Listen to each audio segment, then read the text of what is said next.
نظر الله وجوها لم تزل مثل السحاب. بسم اللہ الرحمن الرحیم. الحمد للہ رب العالمین والصلاة والسلام علی سید الانبیاء والمرسلین محمد وعلی آلہ واصحابہ اجمعین، اما بعد. عزیز طلبہ کرام، گزشتہ ہم نے یہ سبق پڑھا تھا فصل الکلمۃ لفظ وضع لمعنى مفرد. چلیے اب آگے کا سبق ہم حل کرتے ہیں. سب سے پہلے عبارت پڑھ لیتے ہیں، عبارت کے بعد ترجمہ، اور ترجمہ کے بعد انشاءاللہ مختصر سی تشریح کی جائے گی.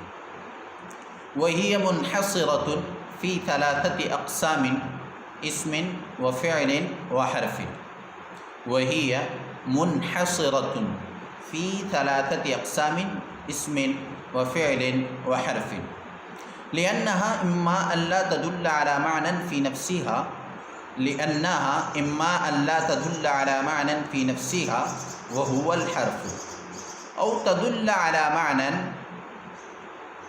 في نفسها ويقترن معناها بأحد الأزمنة الثلاثة وهو الفعل، أو تدل على معنى في نفسها ولم يقترن معناها بأحد الأزمنة وهو الاسم، أو تدل على معنى في نفسها ولم يقترن معناها بأحد الأزمنة وهو الاسم.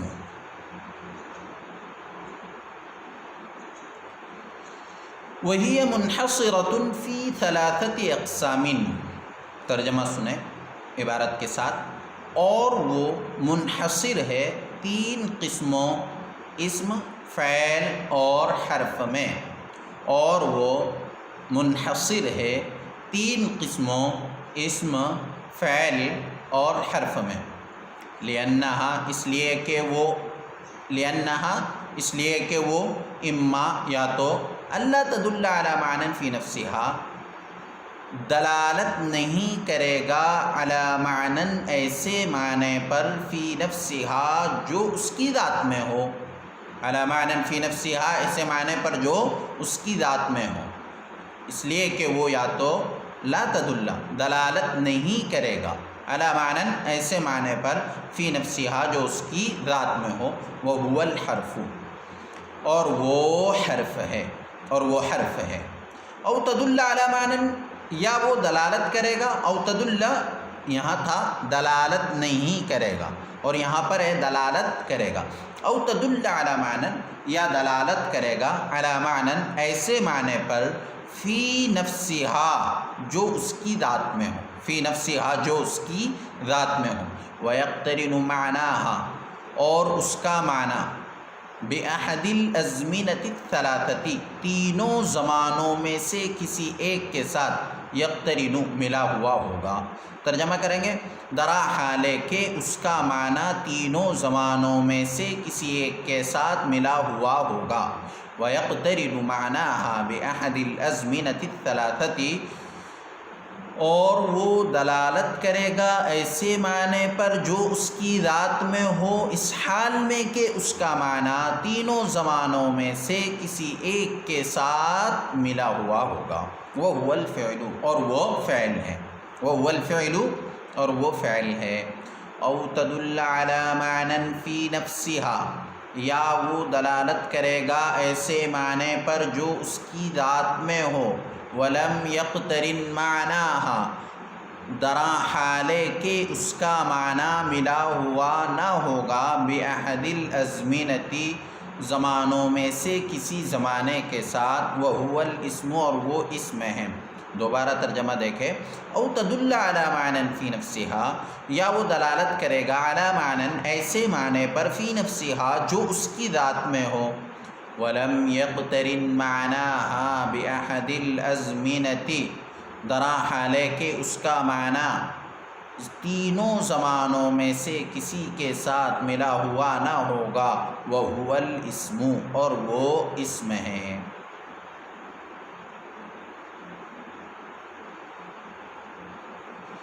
وَهِيَ مُنْحَصِرَةٌ فِي ثَلَاثَةِ أَقْسَامٍ، اور وہ منحصر ہے تین قسموں میں اسم، فعل اور حرف. اور وہ منحصر ہے. کون؟ تو ہیہ ضمیر کا مرجع ہے کلیمہ.